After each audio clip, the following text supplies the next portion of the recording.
हमरे दुअरवा निमिया का पेड़वा हरे बहिनी कुला निमकौड़ी होय। हरे बहिनी कुला निमकौड़ी होय। अरे पहले पहला हम गईली बियाहवा, पहले पहला हम गईली बियाहवा। अरे बहिनी धैली है सासू के गोड़, अरे बहिनी धैली है सासू के गोड़। सासू हमारी ऐसन आशीष, हमरी सासुरानी ऐसन आशीष। अरे बहिनी तोहरे बेटउआ होय, अरे बहिनी तोहरे बेटउआ होय। हमरे दुअरवा निमिया का पेड़वा हरे बहिनी कुल निमकौड़ी होय। हरे बहिनी कुल निमकौड़ी होय। अरे दूसरी ने बार जब गईली गवनवा, दूसरी ने बार जब गईली गवनवा।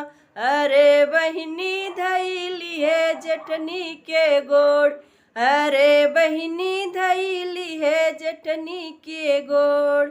हमारी जेठानी रानी ऐसन आशीष, हमारी जेठानी रानी ऐसन आशीष। अरे बहिनी कानी बिटिया वही होय, अरे बहिनी कानी बिटिया वही होय। हमरे दुअरवा निमिया का पेड़वा अरे बहिनी कुल निमकौड़ी होय। अरे बहिनी कुल निमकौड़ी होय। अरे तीसरी पठौनी जब गईले ससुरवा, तीसरी पठौनी जब गईले ससुरवा।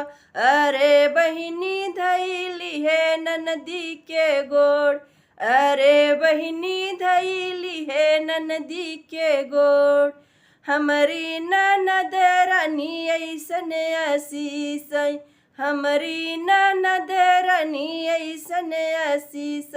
हरे भौजी हरे राम भौजी भी भतीजवाई होय, हरे राम भौजी के भतीजवाई होय।